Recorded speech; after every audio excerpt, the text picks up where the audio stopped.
Hello, it's Ariana and I'm a first-year student at the University of Chicago. Today, we're closing the blinds and spilling the tea on how to feel less anxious about your early decision result. I got into UChicago from ED. The result was fantastic, but it's still a nerve-wracking process. So I just want to share some tips that really helped me when I was going through that stressful time. And hopefully they can help you too. There are 5 tips we're going to talk about. The first 2 are things you can actually do, and the last 3 are more about just the mindset that you can get into to feel better about the situation. Let's get started.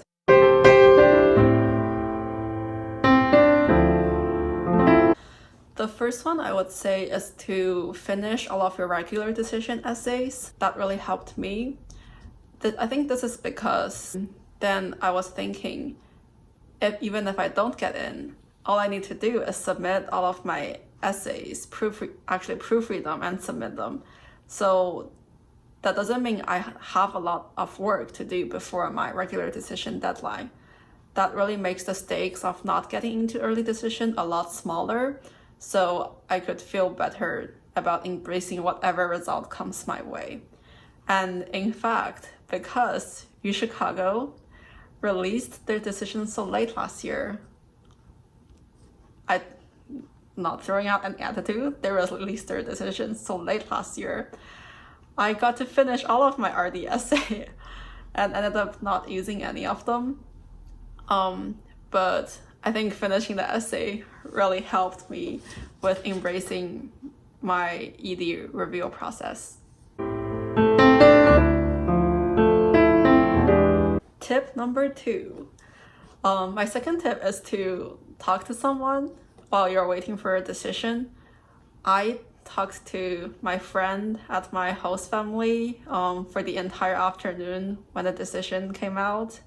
Very grateful for all the support, and I'm sorry for the anxious vibe I might be releasing, but our conversation really helped me. I think that's just because if I'm talking to someone, I'm not just in my head thinking about what would happen if I do or if I don't get in.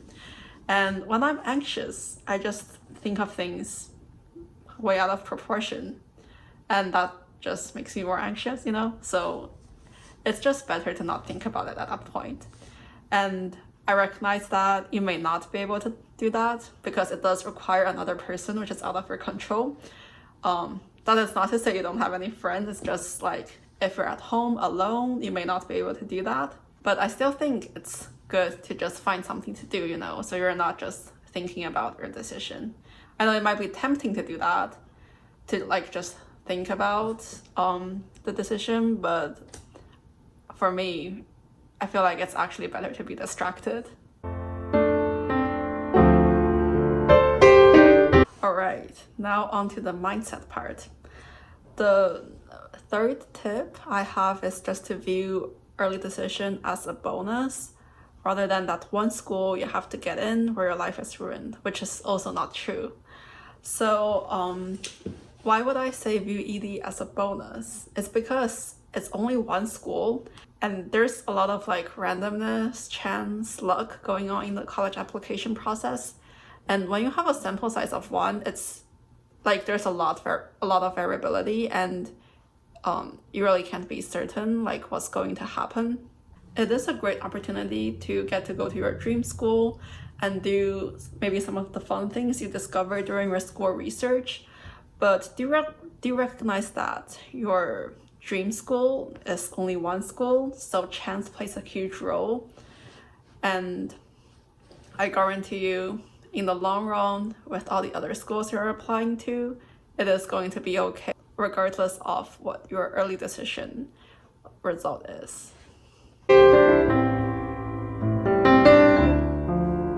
Now, going along the lines of just seeing things more in the long term, we're going to talk about our next tip, which is to recognize that college itself isn't an end goal, or just getting into this college itself isn't really the end goal. Just think about why even in the first place you even want to go to this college.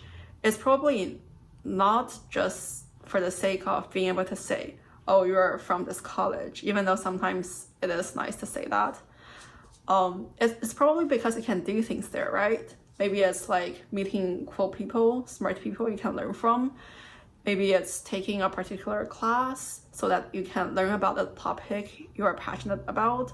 Or maybe it's getting some internship opportunities that you want to experience. So once you see that, you'll really see that college itself isn't the end goal. And that means that if this particular path is closed towards that goal, there are still other paths through which you can get to your end goal. That really put things into perspective when you think about it that way. Sure, it is a great opportunity to be able to go to the school and do this particular program, but even if you are not able to do that, there are probably other opportunities out there through which you can take and feel fulfilled about what you're doing in life. And finally, on to the last point. I really try to see the whole application review process, especially the things I felt prior to it, as just another unique life experience. In the last few years, I have worked hard. I have spent the last few months trying to put the best version of myself in front of the application committee, and now I'm waiting for the decision.